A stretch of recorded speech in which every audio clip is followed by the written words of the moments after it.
Bali pripun? Sing menang boyong kembang Wijaya Kusuma kuwi Baladewa ora dapurmu. Kowe ora ngilo marang githokmu. Kowe ngelek nyolok mripat. Kowe mung gedibal 17 lah bakal boyong wujude kembang Wijaya Kusuma. Kowe bali. Sampeyan iku mbok sing ngerti aturan. Tenggorawati mriki Bagong daya sampeyan daya. Mboten enten hukume kok daya nundung daya. Napa? Pun dinalar dingen-ngen ngoten. Lho, kowe ora nyawang aku sapa? Lho, lah kowe sapa? Karo awake dhewe kok lali. Aku bingunge, ning kudu ditimbang. Bapak Semar nika sapa to? Bapak Semar nika sing momong sampeyan wiwit alit wiwit jaman Narayana nganti sakmenika jenengan urip mulya dadi ratu teng Dwarawati. Sing momong mung Bapak Semar. Bapak Semar ikhlas lahir batin tanpa pamrih nggih momong sampeyan. Ngoten. Nggihipun dadi pamong ora tau nyuwun apa-apa, ora tau kok Bapak Semar den nyuwun tulung omah kula mang bangunke, mboten tau. Den nyuwun tulung kula mang tumbaske kereta, mboten nate. Niku Bapak Semar ikhlas lahir batin nggihipun dadi pamong. Mung sepisan ji niki mawon Bapak Semar nggihipun badhe bangun Kahyuwangan syaratipun kembang Wijaya Kusuma diambili. Lho, sapa ngerti yen Bapak Semar bangun Kahyuwangan wonten Karangadem niku mengke para kawula negara Ngamarta entuk sawape. Ngoten. Memala ingkang mapan wonten Ngamarta menika saged sirna lantaran Bapak Sembodo mbangun Kahyuwangan. Menika monggo kula aturi menggalih Kang Prayogi. Disawang. Ampun dupe sing sowan menika Petruk ingkang rawuh menika teng Neraka Mandura. Ngoten. Ndang direbut truk kembange. Gose, aku ora ngerti nggone.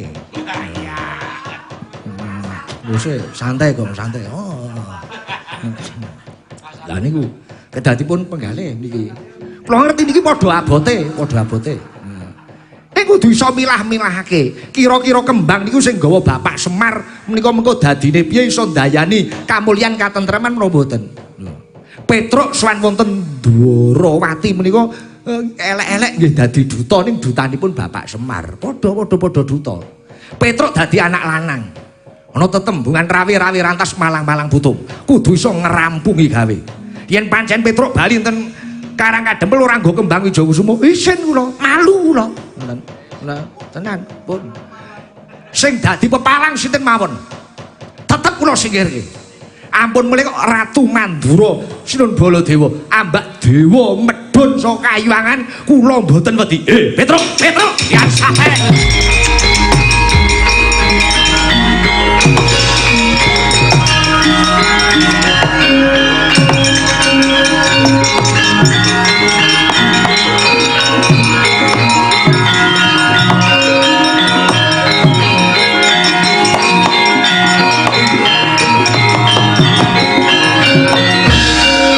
Jalanat dudu karepe dhewe.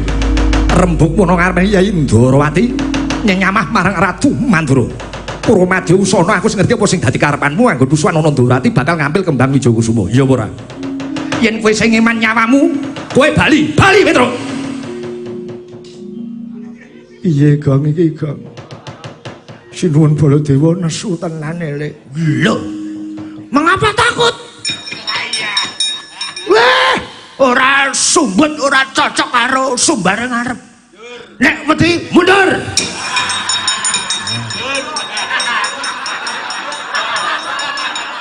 Kowe wani. Wah. Merem. Tujune aku melu.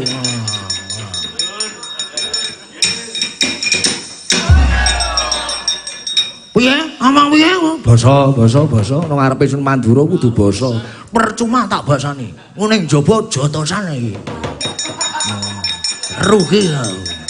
Ning kowe kudu ngerti tata krama empan papan ora usah diuling.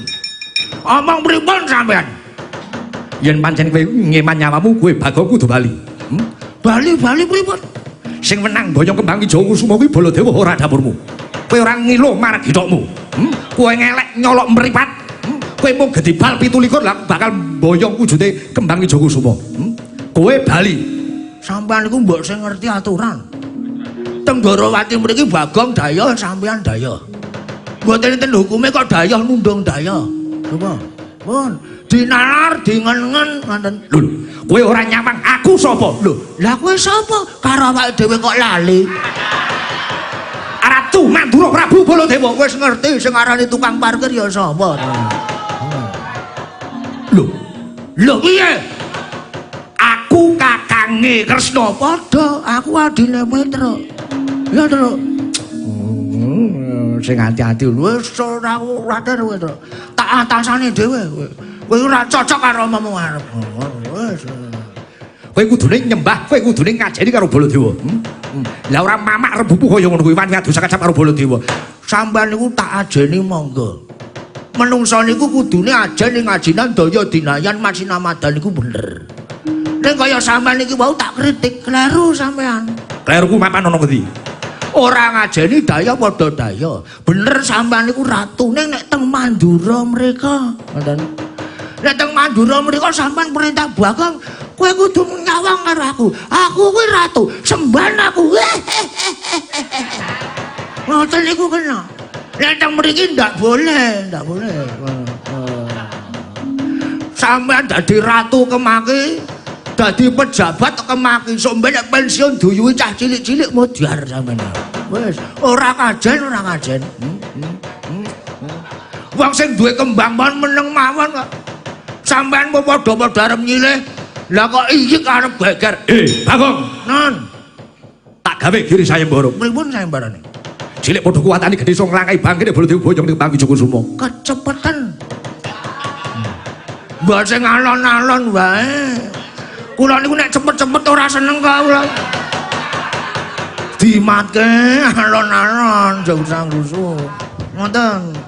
Cilik padha kuwatane gedhe sing nglangkai bangkene Baladewa boyongen kembang Jogosumo. Oh, ngono. Piye Truk dinyangi nangis Truk. Lah kowe piye lho? Aku lak gur nantangke to iki mau. Sing gelutan ku lak kowe ngono. Lah tak getak tetepane. Masa aku biasane kertu telu wani getak kertu loro. Ya mesti menange nek kowe.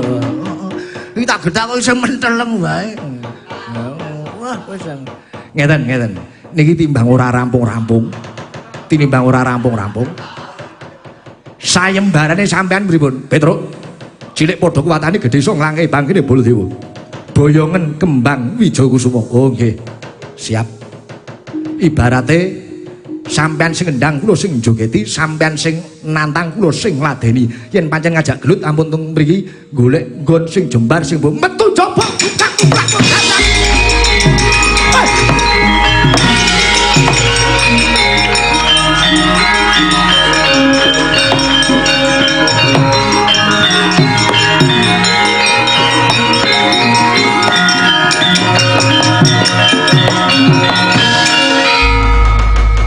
Bagong kok ora metu golek mungsuh.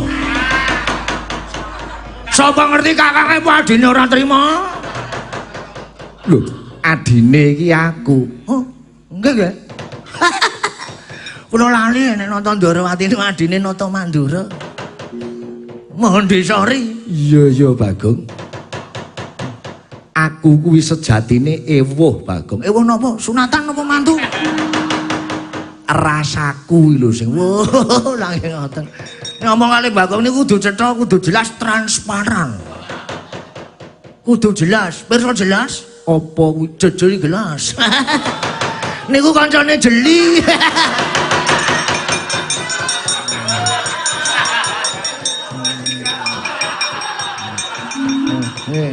Sing epoh rasane. Iya Bagong lah. Yen nganti Koko Prabu Baladewa gelut mungsuh Petruk ora wurung. Petruk modar. Mboten enten dongange kok Petruk menang mungsuh Sinuwun Mandura niku nggih to? Iya Bagong. Mula kang sawa kuwi aku njaluk tulung pisan sing lagi padha gelut padha padu. Nggih. Siap. Petruk niku nek sing nyeratani ora kula ora iso. Iya.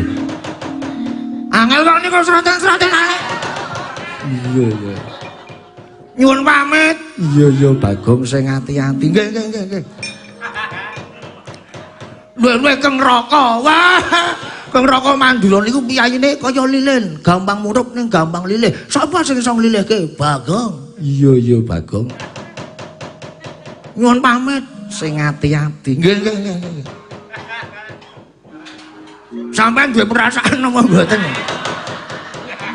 Sing kok karepke piye? Yen kula niku pun nyuwun pamit pareng. Nyogong. Duit nggo tuku rokok. Nalendra Siniwaka kuwi ora nggawa apa-apa. Blas. Masa? Iya. Mang 1000 Ora Bagong. wah pahit. Ratu kok cah tipis ra. Jero sencaki aku ora duwe. Wah. Wes padha kerene. Pun, ampun semlang mengke kula pisahe. Bagong sing tanggung jawab nggih, Den.